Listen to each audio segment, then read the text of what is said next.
Hello, am I audible? Good afternoon, everyone. We'll start with the presentation. Welcome to the third session of the day, which is Decarbonizing Light-Duty Vehicles in India. So, start with the brief background, which has already been discussed in the earlier sessions. So we'll invite the panel after the presentation. So we have already given the brief background in the earlier sessions in the morning. So the road transport, as we know that road transport, it accounts for 90% of transport related emissions, and it's responsible for 12% of the India's direct energy related CO2 emissions.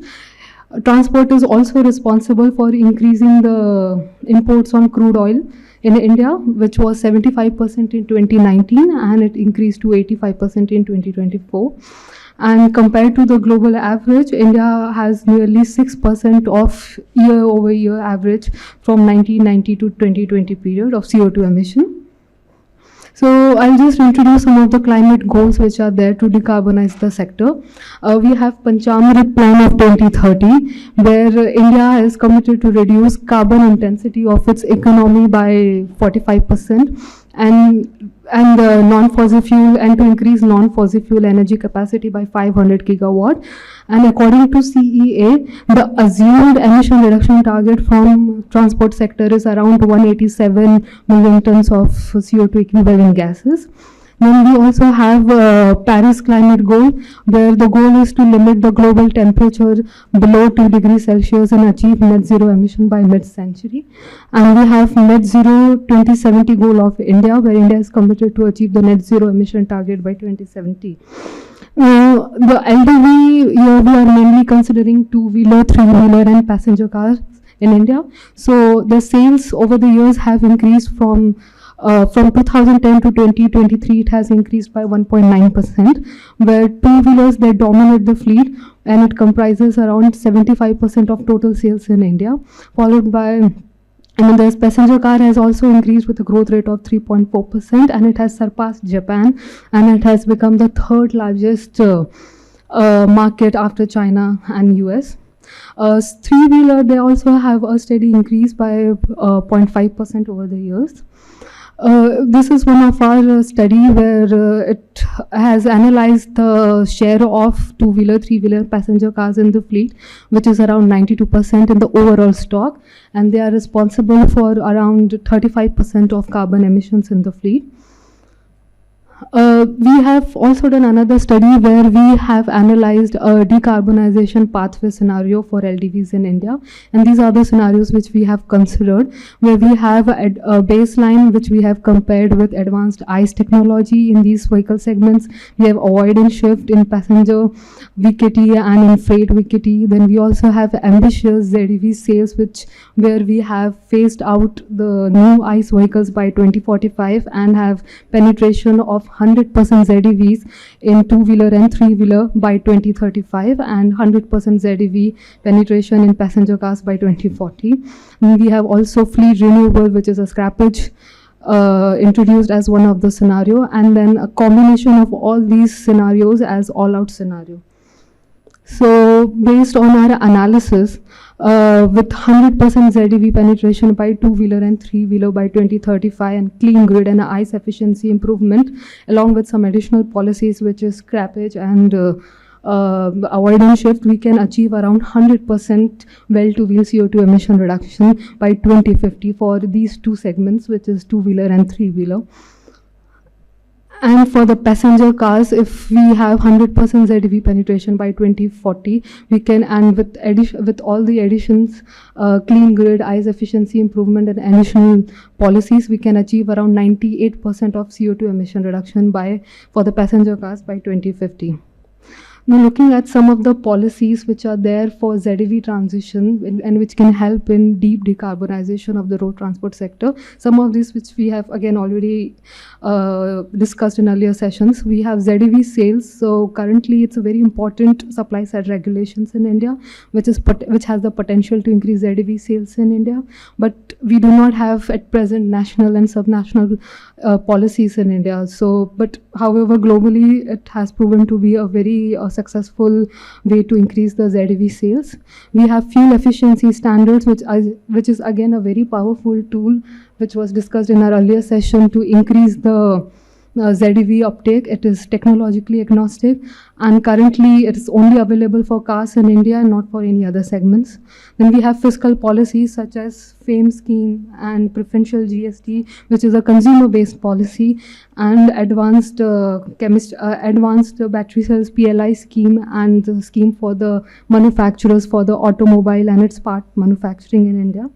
Then we have grid improvement, some of the grid improvement targets in India, where to increase the non-fossil fuel sources in electricity generation, where India's updated NDC target, it looks at increasing the non-fossil fuel energy sources to 50% by 2030. Now, as we have already discussed FAME, currently under FAME, the demand incentives for majority of fund has been allocated to demand incentives, and which is around 61%. And the rest and FAME, it mainly targets the EV purchase incentive, and rest of the 10 is on deploying charging infrastructure in India. Under the FAME 2, the target for incentivizing the vehicles have been achieved in such a way that it has reached 75% for two-wheelers, 84% for three-wheelers, and 55% for passenger cars. However, though the TCO parity has been achieved, the upfront cost continues to be a major issue. And since India is a price-sensitive market, it largely determines the penetration of EV in India. As we have mentioned, fuel efficiency is a powerful tool to improve efficiency of ICE vehicle, and if it is stringent, it can be a good source to drive ZEV uptake in India.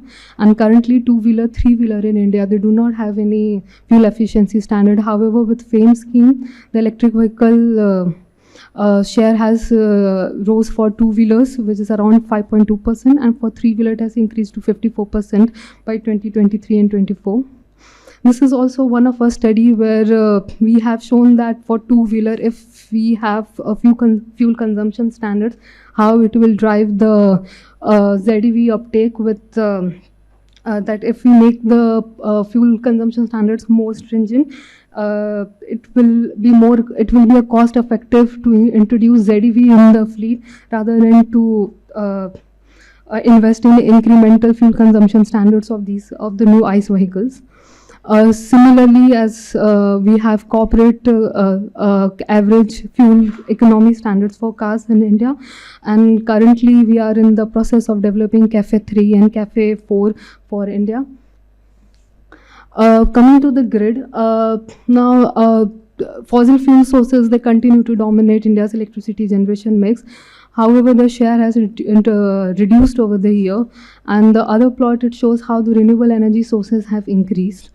With this, we can see that in the past 5 years, the carbon intensity of the grid has decreased, and it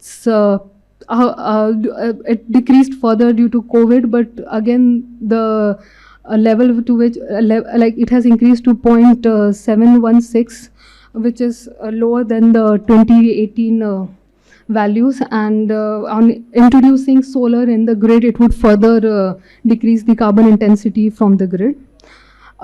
This is again the plot shows the vehicle sales, passenger vehicle sales volume in India.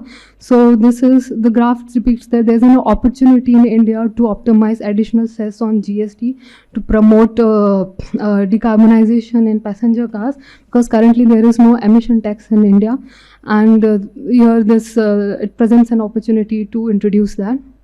So call to action, you can say that we can, for the coordinated ZEV transition, it's important to have a phase-out target for ICE vehicles in India, to have binding regulations on OEM for ZEV sales regulation and fuel consumption standard, to have financial incentives such as FAME in the system, and to make it more compatible to these vehicle segments. You have charging infrastructure, making it more available and increasing the capacity so that it maximizes consumer convenience, and to create consumer awareness by introducing different incentives in the system. So the key takeaway, I would say that with ambitious sales and including where ZEV sales, new sales have been introduced in the fleet and ICE vehicles have been phased out as a way to achieve the pathway for decarbonization in India and to have the temperature aligned with 2 degrees Celsius pathway. And a combination of strategy, including supply side regulation and comprehensive fiscal policies, can drive the decarbonization of LDVs by 2040. And grid is a very important factor in that to facilitate the transition. And ZEV policies and other supporting measures can also help strengthen the transport sector role, road transport sector role in achieving the climate targets. Thank you, everyone. I'll ask Shikha to join the panel and introduce our esteemed panelists and continue with the discussion.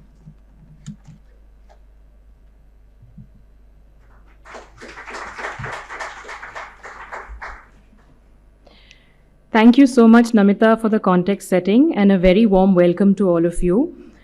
As Namita pointed out in her presentation, currently two-wheelers, three-wheelers, four-wheelers together account for more than 90% of vehicle stock and about 35% of total fleet emissions in India. The journey towards decarbonizing these segments is complex and multifaceted. On the one hand, these segments represent a very wide diversity in consumer segments, and on the other, with their high volume share, these segments can play a key role in aggregating demand for clean technologies and building the supply ecosystem that India needs to benefit the sector as a whole.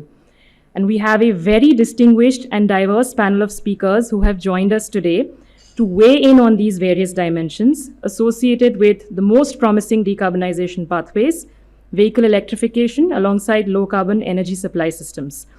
And our speakers today include Dr. O.P. Agarwal, who is a distinguished senior leader in India's public policy landscape and currently advisor to NITI Aayog. We also have representation from 2 OEM groups who are currently playing a leading role in electrification of light-duty fleets in India. We have Mr. Subrata Mitra, Senior Vice President, Government Relations and Policy, Ather Energy, and Mr. Sushant Naik, Global Head, Global and Public Affairs, Tata Motors.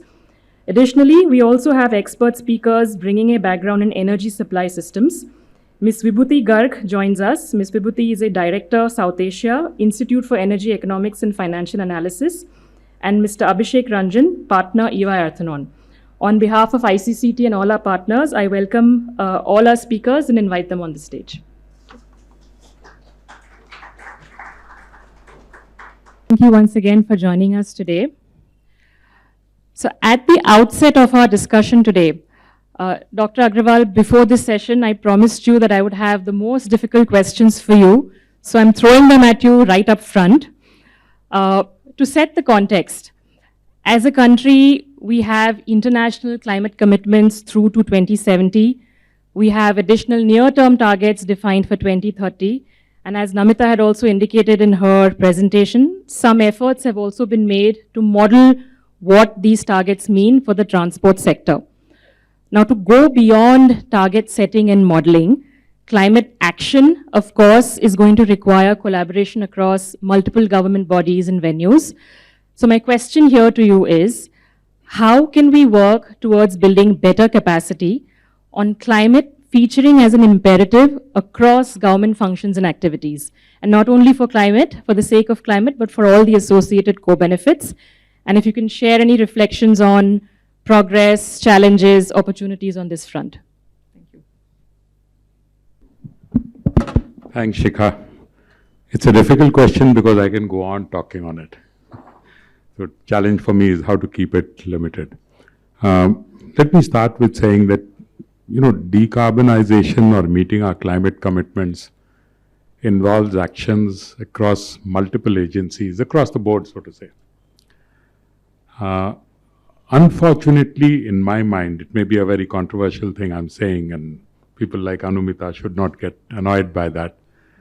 But, this whole conversation around climate has happened at a level which people on the ground who are responsible for implementation don't understand. It's created a club of its own with a jargon of its own which nobody understands. And I think that is the biggest barrier to anything happening on the ground. My experience with WRI, our teams worked with municipal corporations of large cities. And the staff there said, हमें तो पता नहीं क्या हो रहा है, बोल रहे हैं, बोल के कर रहे हैं.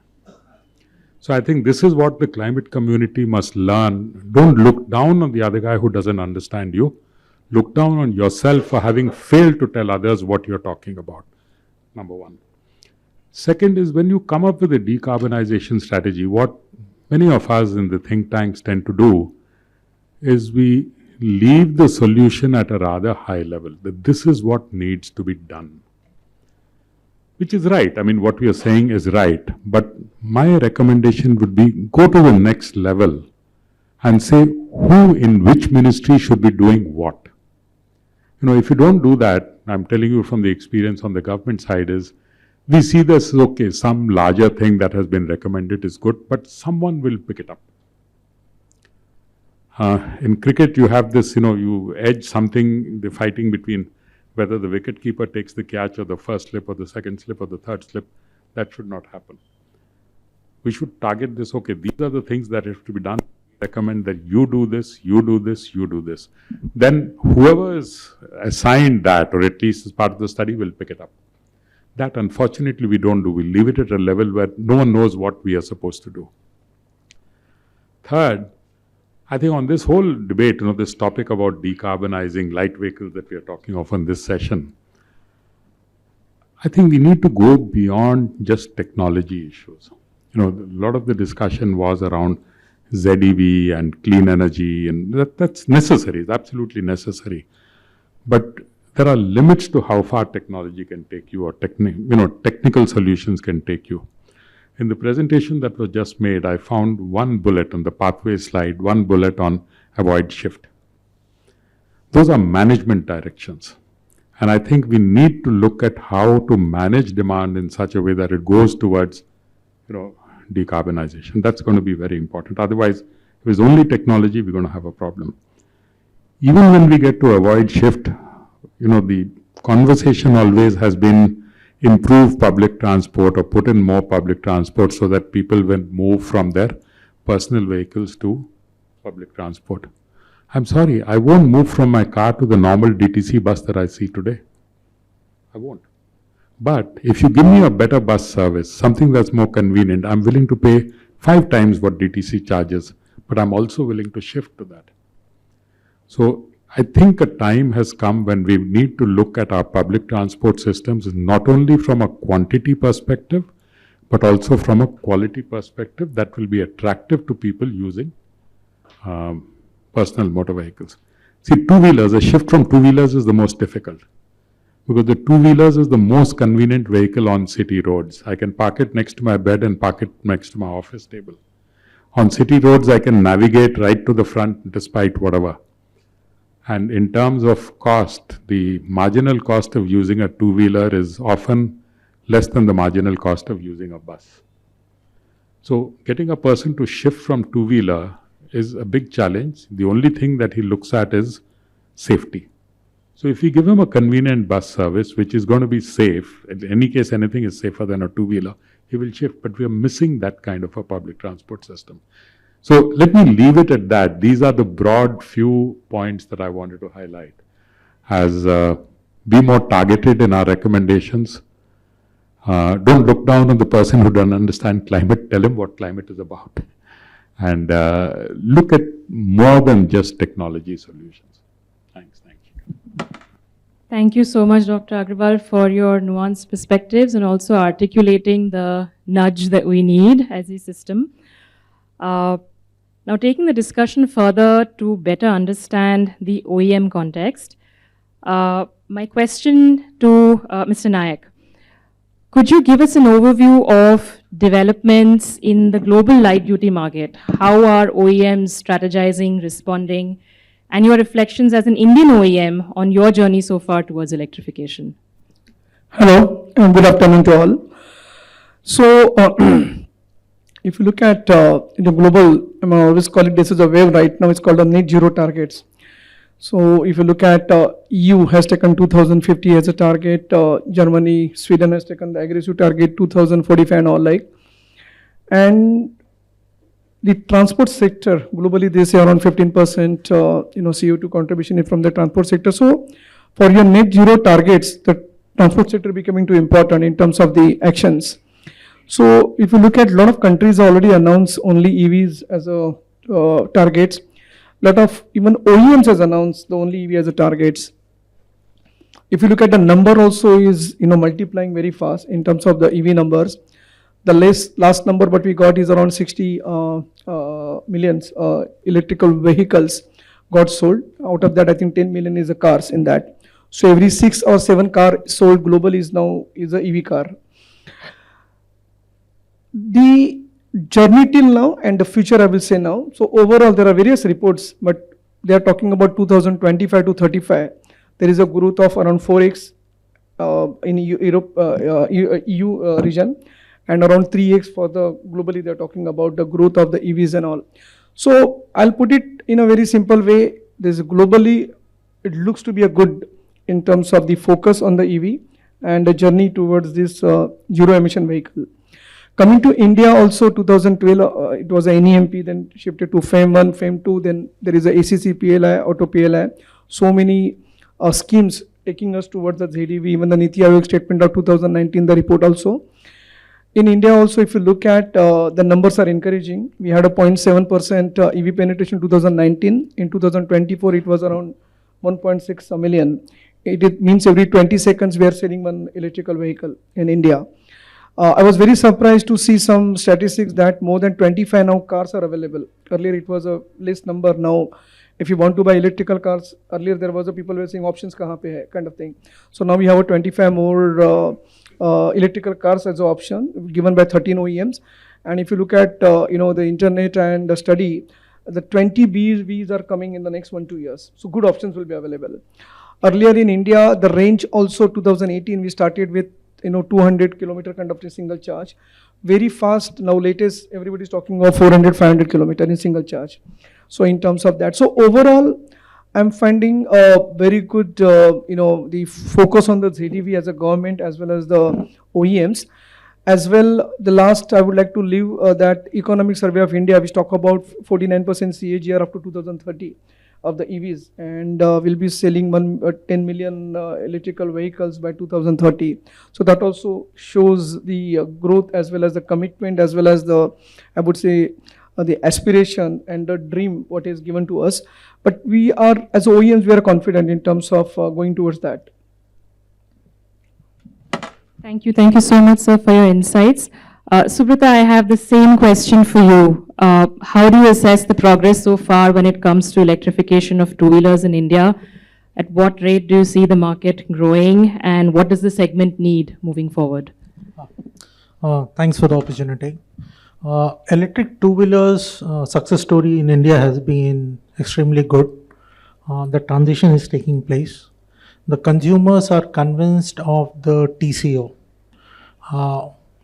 There are still some challenges on the way, but if you see the transition today, whether like what Sushant mentioned, almost all the large OEMs, both legacy and new players, have more than one model to offer, multiple variants, different battery capacities, multiple color shades. And today we are targeting segments across the two-wheeler chain. So we are seeing a good response from the consumer in that, and I think last year we did close to 1 million. This year we'll cross the number. The transition is taking place successfully. Schemes like FAME 1, FAME 2, ongoing EMPS, they all played a very good role. In certain states we have seen when the state had a local incentive scheme, there was a high uptake, but the moment the scheme drops, again there is a it's essential that there needs to be a clarity when it comes to government scheme on how long it goes, because it helps industry, it helps the consumer. Consumer doesn't feel shortchanged that someone got it and someone did not. So let there be a transition time frame. What we are suggesting is that at least double digits of say 14-15% transition level. Let the incentive scheme or benefit scheme continue in a manner. One where we'll suggest what needs to be done. I'm now purely looking from the electric two-wheeler industry. when we look at the global landscape, there are three large two-wheeler markets. When I say markets, I'm speaking from the perspective of research, design, innovation, manufacturing, component ecosystem, the entire supply chain. It's India, China, and Japan. For various reasons, I will not get into that. Surprisingly, two of our other competitors have not focusing on the electric two-wheeler as we speak, considering the industrial and manufacturing muscle what they have. One of them is focused on four-wheeler predominantly. Possibly they believe, they consider four-wheeler more as a developed market vehicle, two-wheeler is a more developing economy vehicle, and other, large manufacturing base is yet to focus on EV. It actually leaves India as a very sweet spot where if we are able to play our act right, with the right amount of government support, incentives, huge investments in R&D and standards, India stands a great opportunity to not only transition itself, but transition the entire global south. And I'm not merely speaking, based on some thin air. If you see the ICE two-wheeler industry has a significant export market in all these markets, South America, Africa, so large parts of Southeast Asia. You have Indian ICE two-wheelers and three-wheelers significantly export. They have tremendous credibility, high user satisfaction levels, consumer feedback. And it's a great opportunity for us to help not only India in this transition, but also in those economies. But for that, what we need, few things. We will have to invest in electric two-wheeler R&D and innovation. So far, most of the R&D purpose was someone else will innovate and we will either license the technology or we will, buy it out and that. But electric two-wheeler, fortunately, from the way as Ather we look at, it's good that it's not there, so you have to do grounds up. Now that calls for huge investment, and so far there is no government support to that. Just to give you a number, our CEO even tweeted on that. If you take BYD as a company alone in China, they employ more than 100,000 EV R&D engineers. So when you say they have emerged as a huge dominant force globally, is because of this investment in R&D. So if you want Indian players, not just in two-wheeler, three-wheelers, my good friend Sushant here, Tata Motors, all to evolve as global majors, we have to invest in R&D, and for that we need support because R&D is huge, manpower intensive. And please understand, EV R&D engineers are in a global shortage. There is a demand. You're talking across streams, not just automotive, mechanical. You're talking electronics, you're talking chemistry, you're talking software, hardware, firmware, the entire spectrum. So you'll have to invest in that. The second is on manufacturing. I think PLI Auto is a great scheme, but what we need is, like other sectors, ideally can we have PLI Auto, the same scheme as it stands, with multiple iterations, say every 12 months, so that your more and more manufacturing capacities get created. Because what PLI does is, one, that it's a very attractive scheme in terms of incentive, but it has very stringent requirements in terms of localization on that. So there is a huge, check and balance, so to say. There is no misuse of that. I think that's there. Second is, once you're able to, a company gets the incentive, you're able to invest in down the line ecosystem. So, and it is essential that as India, we create our own local component ecosystem, so that one, the component ecosystem also grows, they also become global suppliers, and secondly, you are able to bring down your costs. Today, for large number of components, if you have to depend on outside because of the scale, that will not. The third aspect is, I think, on standardization. I think one where clearly we shown in two-wheeler charging infrastructure, the combined charging, which is the fast and slow charging, did not exist outside. So the international one only supported fast charging. But in India, we felt the need that it's not possible always to do fast charging. DC is not easily available. So it was felt a need that you need a combined charging ecosystem standard. That standard came out of India. BIS adopted as the national standard, and now it is being explored by the global south that can you take, because India's problems are very similar in Indonesia, Africa and Latam. So electric two-wheeler is a great place where standards can come from India and we can make the standards global. And you understand this game, whether it's Europe, Japan, now China, everyone is playing the standards game because it helps your domestic industry to become large. And the last piece is charging infrastructure.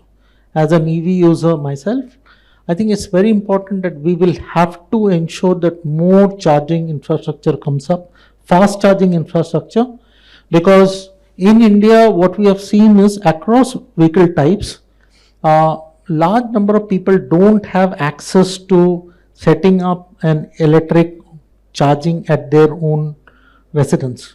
Either, and especially in two-wheeler community, they may not have access to it, the landlords don't permit, or where they stay, there is not sufficient parking space and all. So it's incumbent on the government to ensure that along with the industry, we are able to set up public charging infrastructure, fast charging, because if you see, the range anxiety has been acknowledged by technology. As Sushant mentioned, 400 kilometers, technology has addressed the range anxiety. But what technology can't address is the charge anxiety. And there I think we need certain SLAs. Again, this industry has to come forward. If you can have an SLA for an ATM, I see no reason why you can't have an SLA for a charger. Because when a consumer reaches a charging destination, charging station, he or she should be assured that it's working. We can't have a scenario, 8 out of 10 of them are offline or not working. I think if you are able to do this basic pieces, you will see a huge transition happening, because the technology is now proven, at least in the two-wheeler space, safety and all that. Consumers are convinced this is a migration.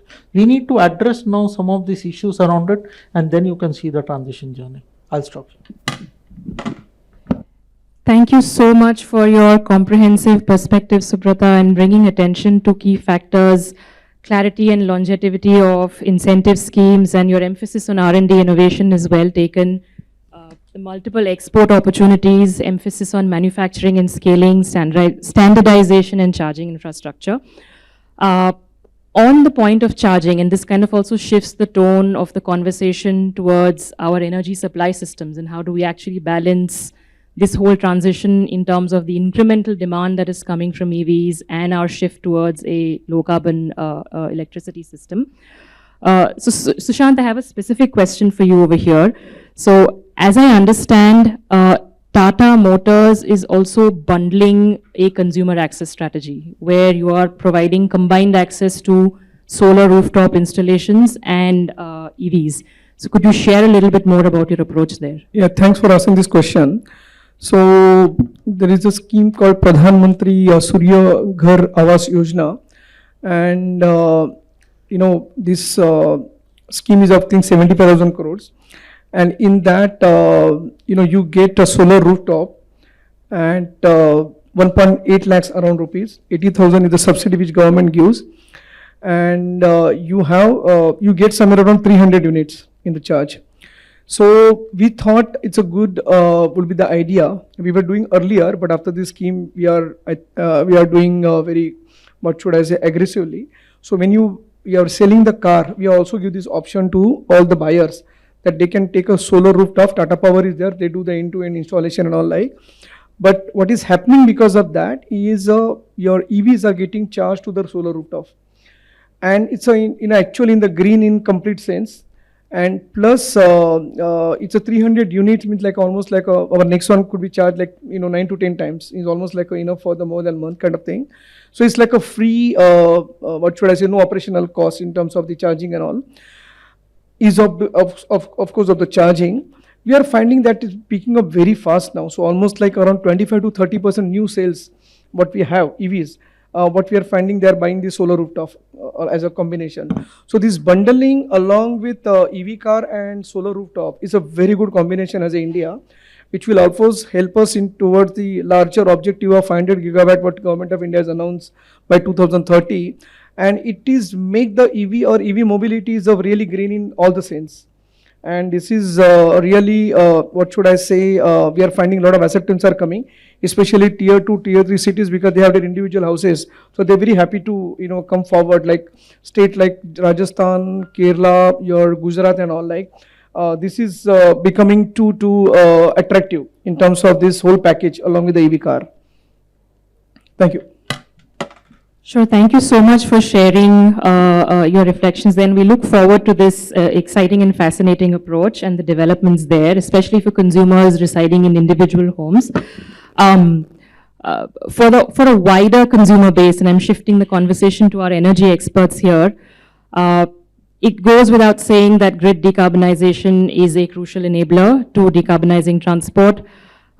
India has ambitious targets to achieve 500 gigawatts of non-fossil installed capacity by 2030. And from a supply share perspective as well, the projections are to go from the upper 70s where we are today to the near 50s for non-fossil generation. And these are all targets to be achieved over the next decade. So Vibhuti and Abhishek, to both of you, what are your perspectives on the challenges, opportunities, and pathways ahead to achieve these near-term RE targets and also the road beyond to net zero? Vibhuti? Yeah. Sure, I can maybe share my perspective first. I think it becomes very critical that when we are looking at decarbonization of the electricity grid, it goes hand in hand with, electrification of transport if you really have to achieve the maximum impact of emission reductions from the transport sector. So as far as the RE targets are concerned, so India has set up very ambitious target, which you just highlighted.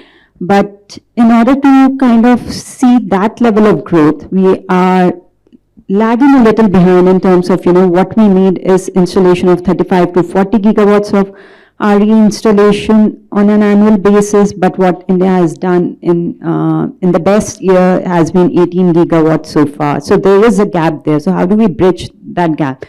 We are increasingly seeing that, in order to make RE more consistent source of supply of power, the kind of tenders that are coming up are no longer plain vanilla solar or wind contracts, because that kind of puts distribution companies specifically in a bit of a situation, where they have to then look for alternate sources of supply to manage the grid integration, or it's the responsibility of distribution companies then. But now to address that concern, which was acting as a big bottleneck, the kind of tenders, new tenders we are seeing are the peak power supply tender, or in terms of the latest tenders are FDRE, which is the fixed dispatchable renewable energy. And through that tenders, you are meeting about 80 to 90% of demand in a year and in a month at any particular given point of time. So that's what we need. That's more such tenders are required.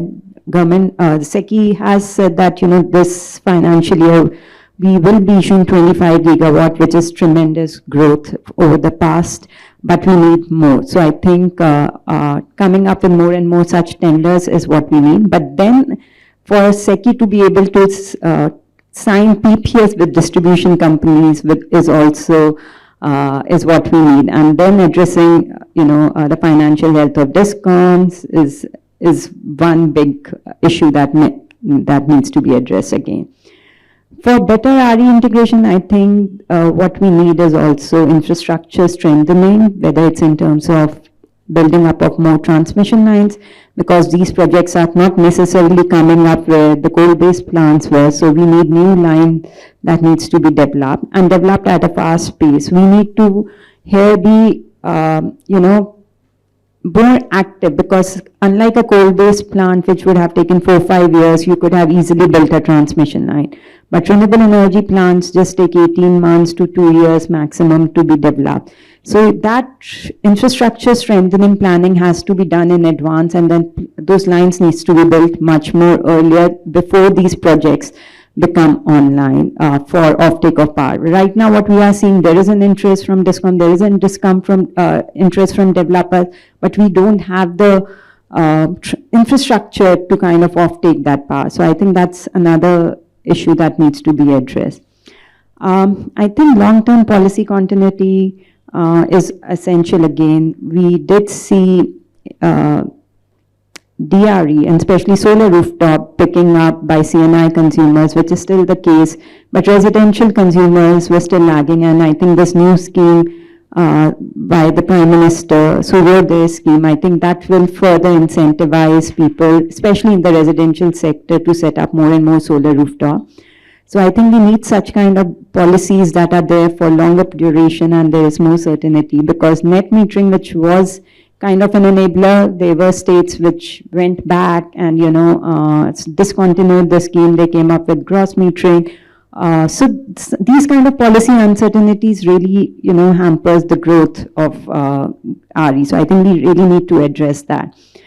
And specifically for, the transportation, I think what also needs to be encouraged, and I am very happy with the new innovative model that Tata Power has come up, or Tata Motors has come up with, tying with the Tata Power, because they had that advantage of having, an electricity unit, tie up from the, and, promoting more and more solar rooftop. But how can we further accelerate, because this question always comes up, okay, we are increasing electric vehicles, but how do we ensure that the electricity that is being derived is renewable energy? So allowing more open access. So for example, especially for a cab aggregator like Blue Smart, they have these fixed charging stations. They have massive charging stations at few locations. Can we make open access easier for those and ensure that whatever electricity they are using is from renewable energy? So those kind of, developments can really help in better penetration of RE. While it cannot be done at individual level, but, the cab aggregator level, we can definitely ensure that the electricity that they are using for charging their EVs is renewable energy. So I think these are some of the measures I can say that. Thank you so much for your valuable insights, Vibhuti. It's fantastic actually to have you here today. I think it's one of the first times that we're engaging with power sector experts, so it's great to kind of combine these two conversations. Abhishek, if you can just build on Vibhuti's response and perhaps also add on the other side of the question when it comes to better addressing intermittency issues. If you have any perspectives on the role of demand side measures on EV charging to better address integration of RE. Sure, thanks a lot for this opportunity. Taking forward, for some numbers, so we are at 446 gigawatt installed capacity, and about say 51%, 49 is coal and 5% is gas. So about 54% is fossil, and the balance 45% is non-fossil, out of which 10% is large hydro. So if we discount large hydro, we are talking about say 34% solar plus wind plus small hydro and bioenergy and nuclear. Okay. Now, in energy terms, including large hydro in 2021, we were at 21% contribution of non-fossil, including large hydro. So, which is again contributing to about say 10 to 11%. So, solar plus wind is contributing to about 10 to 11% in energy terms, 2021.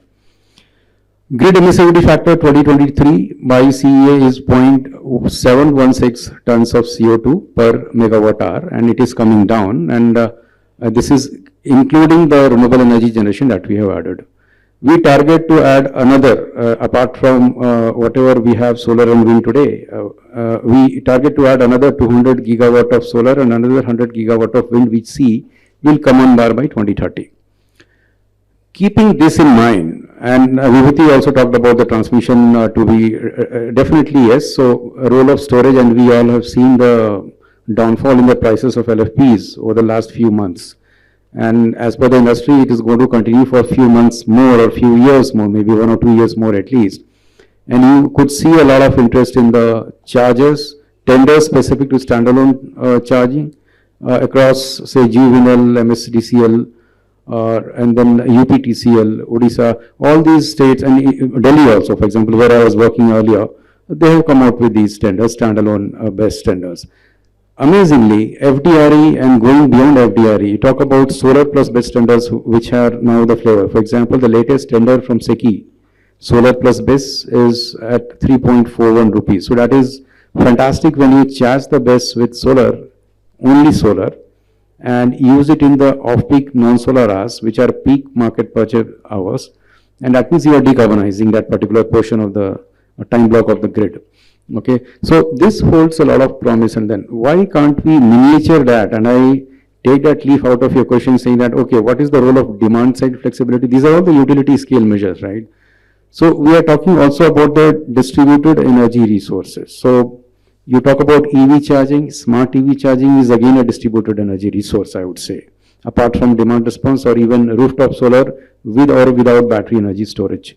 Taking a leaf out of PM Surya Ghar Yojana, which is a fantastic scheme, it talks about up to 78K of benefits or subsidy to 3 kilowatt and beyond. And first 2 kilowatt is 30 plus 30, that is 60K, and the marginal 1 kilowatt is 18K. So this is a fantastic one. MNRE phase 2 also solar, when we used to do rooftop solar, that was also there, and this is also a very fantastic one.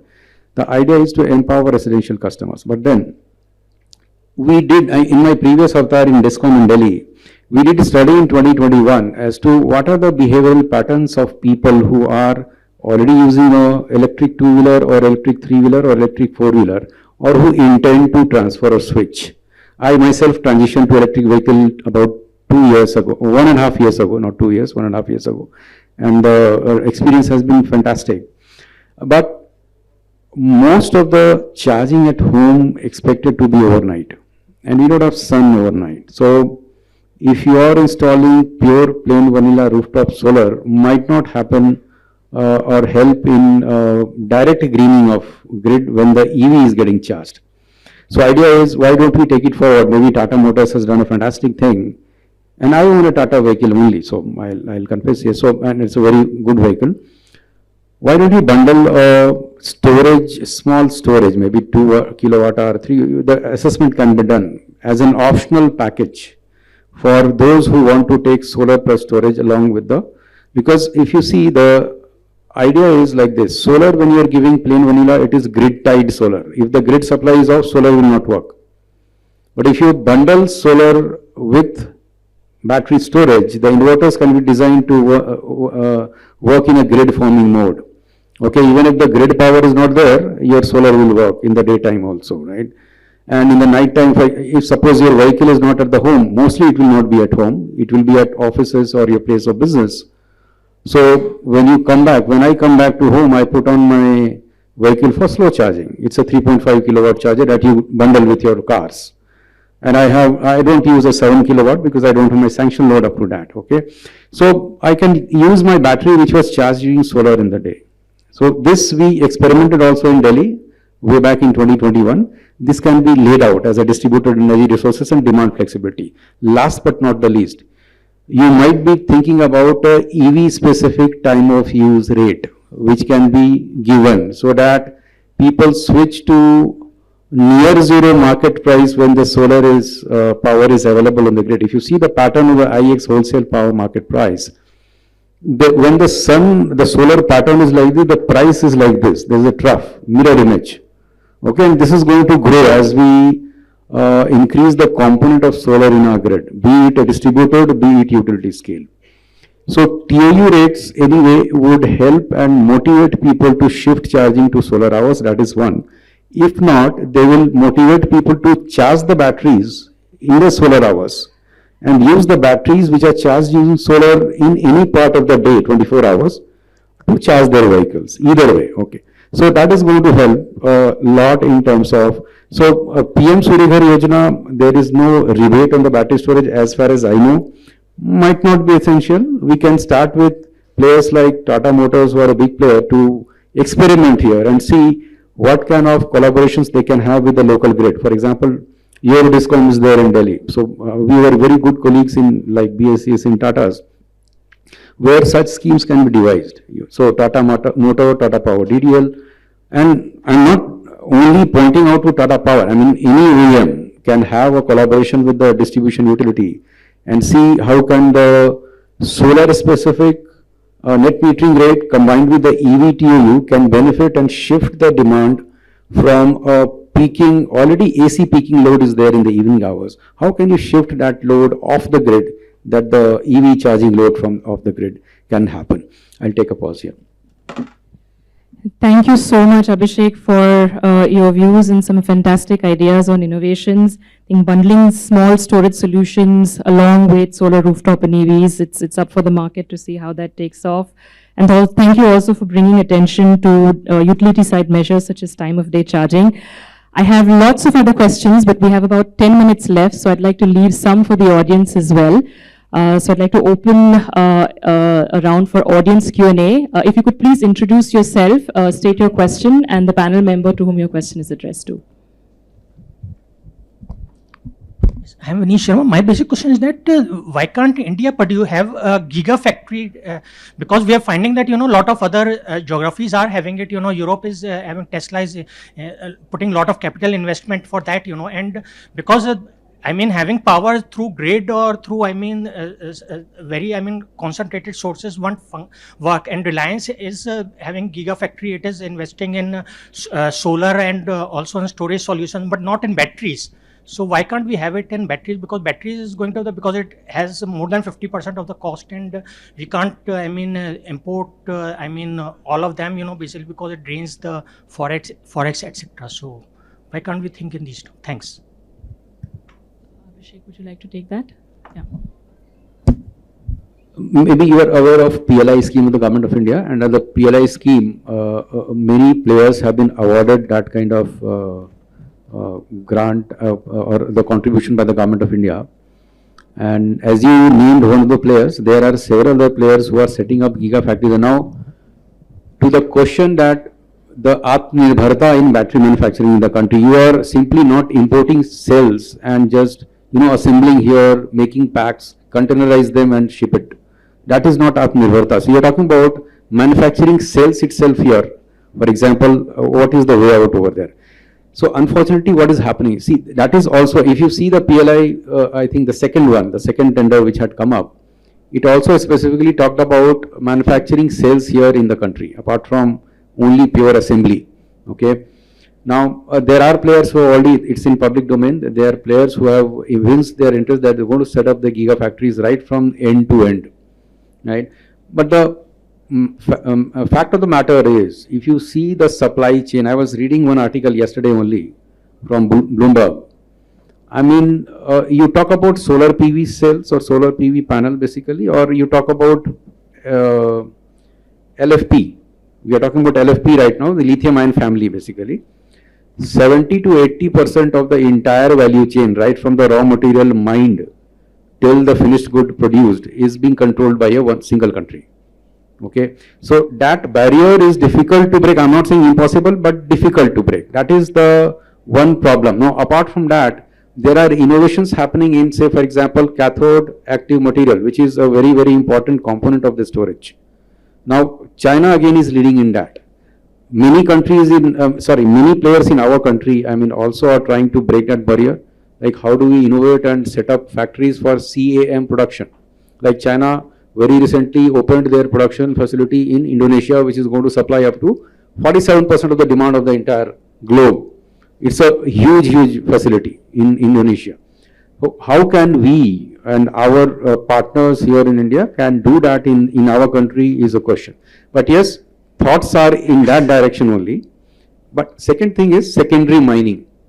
Okay, so you talk about recycle, reuse of the batteries, second life of the batteries, and then take out the minerals which are scarce in supply. That is also becoming a very, very important industry. Where already, I was in a very recent conference, we're very happy to see many players, I will not name them here, but they are there now, who are into this secondary mining, and that will be a good boost for the entire end-to-end manufacturing in our country. Yeah, I see a few questions in the middle. Hi, I'm Ankush. I have a question for the OEMs. So we talk about basically decarbonization of light duty vehicles, and for that the barrier today is in two parts according to me. One is total cost of ownership, so which basically is met and is good, but the cost parity of the product is not there still with the ICE vehicles. They're still costlier than the the EV vehicles are costlier than the ICE vehicles. That's one. Two, the great unknown is a lot in India. Resale value of a vehicle matters a lot to the buyer, right? They really think about what will happen to my vehicle 5 years down the line, 6 years down the line. Who will buy it? Will they buy it for a good value, good price or not, right? So how do OEMs think of addressing these two things? One, bringing cost parity of an electric vehicle to a ICE vehicle, and about the resale value of a electric vehicle. How is this being supported, or how is this being thought of?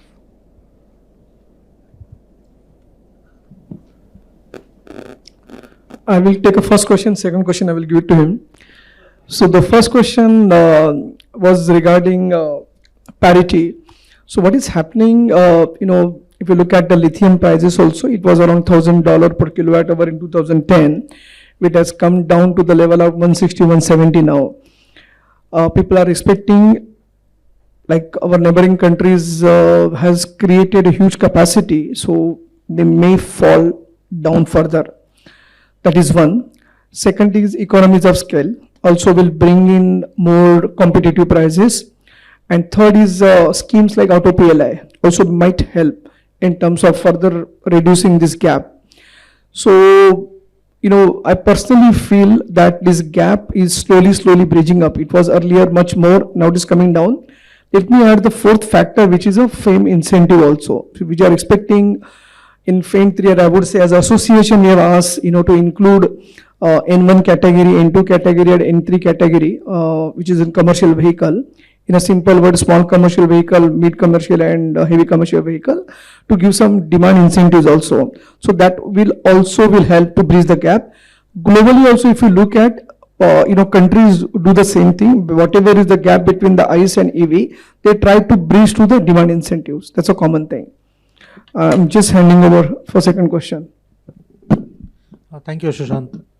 See, on the second sale of vehicle, you're absolutely right. Consumers have the concern.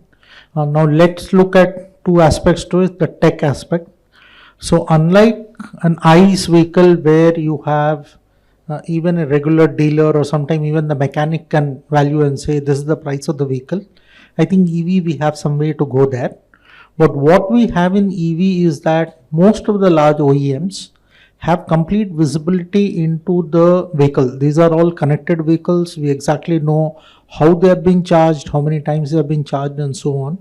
So the OEMs can give an exact value what the vehicle is worth. I think so. Discovery of the price is not a challenge. If you bring the vehicle, I think the OEMs can help. How do you build a second market there? The first challenge we see very clearly is that let's assume the consumer, when they are doing the calculation, whether the first buyer is trying to sell or the second buyer is planning to buy, they believe that they will provision for a second battery. Now here it gets a bit tricky. When the battery goes with the vehicle the first time, the GST is 5%. But when you remove the battery, it goes separately, it becomes 18%. So you actually increase the cost of the vehicle when you are doing a second sale. In India, that's a huge deterrent. Despite the OEM or the first sellers, first user saying the battery is good, that second buyer will always assume that I'll have to change this, what is the cost, 18% is a huge deterrent. I think that one needs to be addressed. Second, there is also concerns around financing, insurance, that's evolving because those industries also need enough data for them to do their risk assessment, and that we are seeing that transition taking place. And I think it's only a matter of time that consumers get convinced and this transition will happen. On your question on vehicle, this ZEB moving in India you have a huge number of two-wheelers, especially on the road, which are beyond their permissible limit in terms of age. You have 20 or 25-year-old two-wheelers on the road. Unfortunately, while they violate the norm, I don't think law enforcement will be able to stop them on the road, seize the vehicle and that, because it's used mostly by daily wage earners and others for that. What one mechanism we can see is that if government comes up with an incentive mechanism, that those users, when they transition from a ICE vehicle which is end of life, which is beyond the registration time, if they move to an EV, can they be given an additional token compensation? Then it will help you to move the old high polluting ICE vehicles to EV. I think that's a sweet spot which we can go, because those consumers also then get an incentive to transition. Otherwise, they have no reason, they believe that they don't, actually it doesn't make them economical sense to transition to a new vehicle, ICE or EV. But we have a good opportunity to do that. Thank you for your perspective, Subrata and Sushant. We've actually run out of time, and I know some of our speakers have other commitments ahead, so we're going to close the session here. Thank you to all our wonderful speakers today for taking time out. We got some great insights on market factors, technology, R&D, innovation, some fantastic insights on RE integration, policy enablers, and alignment and capacity building needs across implementing actors. So thank you once again for joining us.